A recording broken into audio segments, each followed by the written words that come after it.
Praise the Lord. To God be the glory. Sa panibagong content po na aking bubulayin at ipaglilingkod sa inyo, ay masusumpungan po dito sa aklat ng Efeso chapter 2 verse 8 ay ganito ang sinasabi.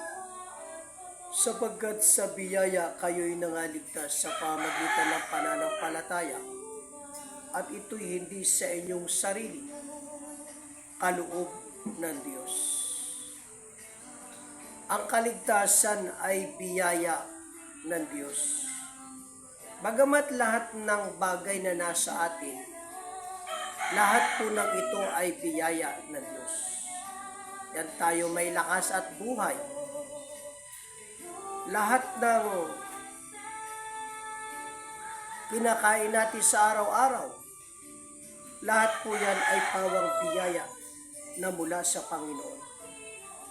Subalit, the greatest gift of the Lord, that is the salvation. Praise the Lord. Glory to God. Useless ang mga bagay na material na nasa atin o ang ating spiritual na buhay, ang ating mga kaluluwa ay walang kaligtasan. Kaya the greatest gift of the Lord for our salvation, the salvation of our soul. Yan ang sinasabi sa 1 Peter chapter 1 verse 9. Receiving the end of your faith, even the salvation of your soul. Kaya ang mga kapatid sa Jerusalem sa panahon ng pangangaral ni Apostol Pedro, sabi niya, mga kapatid, tinanggap ninyo ang kaligtasan ng inyong kaluluwa. You receive the purpose of your faith, even the salvation of your soul. Praise the Lord. Gayon din ang mga kapatid sa Efeso, tinanggap nila ang biyaya na kaligtasan nang dumating si Apostol Pablo sa Efeso at ipinangaral niya ang ebanghelyo ng kaligtasan. Pag sinabing biyaya, tinanggap ang kaligtasan na hindi niya pinagpaguran, hindi niya pinaghirapan.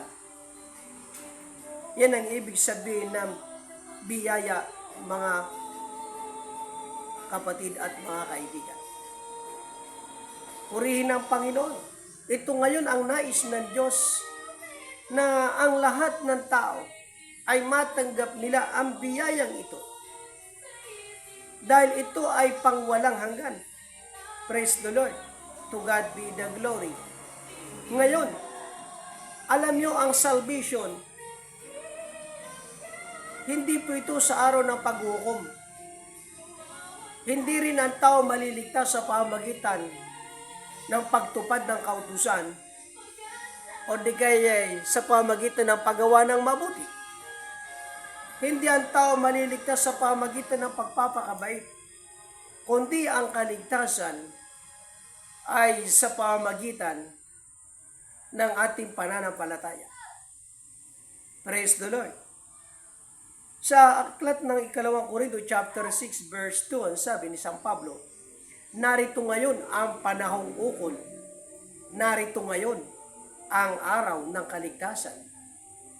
Kaya kung inaakala po natin na ang kaligtasan sa araw pa ng paghukom, masyadong huli na ito, masyadong late na ito. Bakit po? Dahil ang paghukom, mga kaibigan, ay hindi na ito panahon ng pagliligtas. Ito ay panahon ng pagparusa. Maliwanag ang sinasabi ng salita ng Diyos sa aklat ng Roma, chapter 1, verse 18, na ang araw ng paghukom ay paghahayag ng puot ng galit ng Panginoon.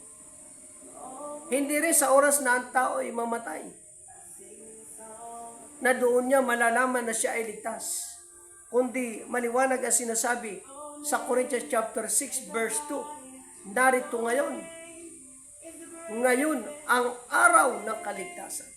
Today is the day of our salvation. Praise the Lord. Kaya, ang pagliligtas ng Panginoon, the instrument of the Lord for our salvation through the gospel of Jesus Christ. Sabi sa sulat po ng ni San Pablo sa Romans chapter 1 verse 16, sapagkat hindi ko ikinahihiya ang Ebanghelyo, siyang kapangyarihan ng Diyos sa ikaliligtas ng bawat sumasampalataya. Unay sa Hudyo at gayon din naman sa mga Griego. Kaya tayo ng mga lingkod ng Diyos, na mga misyonero ng Panginoon, nakasama ng sugong apostol, na isinugo sa panahon ito ng kawakasan ng huling araw, dapat nating wag ikahiya, wag ikatakot ang pagpapahayag ng Ebanghelyo ng Panginoon, dahil ang kaligtasan ay nakasalalay po sa atin. Bagamat ang Kristo ang ating tagapagligtas, siya ang tagapagligtas ng buong sanlibutan, subalit paano magaganap ang pagliligtas ni Kristo? Sa pamamagitan po ng ating pangangaral. Praise the Lord. Kaya maliwanag ang sinasabi ng salita ng Diyos sa aklat ng Marcos chapter 16 verse 15. Sabi ng ating Panginoon, at sinabi niya sa kanila, magsiyaon kayo sa buong sanlibutan at inyong ipangaral ang Ebanghelyo sa lahat ng kinapal.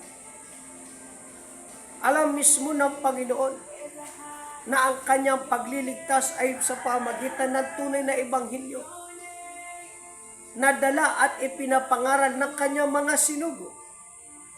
Kaya nga sabi sa sulat sa Judas chapter 1 verse 23, agawin niyo sila at iligtas sa apoy. Paano natin maaagaw ang mga kaluluwa kay Satanas sa kapangyarihan ni Satanas? Paano natin maagaw ang mga kaluluwa sa impyerno na walang hanggan? Kailangan pagsumikapan natin ang pagpapahayag ng gospel of Jesus Christ. Praise the Lord. We believe and accept the gospel of the Lord. Kaya sabi ni San Pablo sa mga kapatid sa Efeso, tinanggap ninyo ang kaligtasan sa pamagitan ng pananampalataya. Ang pananampalataya kay Kristo, sa Ebanghelyo ni Kristo na dala ng mga apostol. Ito ang pananampalataya na may biyaya na kaligtasan. Sabi sa aklat ng Roma chapter 8 verse 1, wala na kayong kahatulan, wala na kayong kaparusahan, wala na kayong apoy na mararanasan, mga kapatid at mga kaibigan. Ang mga ligtas, pag sila mamatay, sabi ni San Pablo, I will confident, willing as say to be absent from the body, but present to the Lord. Kung sila mawala sa katawan, sila ay mawala sa mundong ito. Sila ay pupunta sa Panginoon. At saan ang Panginoon? Wala siya sa Hades, ang Panginoon. Sabi ni San Pablo sa Corinto, 1 Timothy chapter 4 verse 18, ako'y iingatan ng Panginoon sa kanyang kaharian sa langit.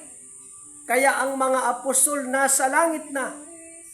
Ang mahal na apostol Arsenio Periol ay nasa langit na.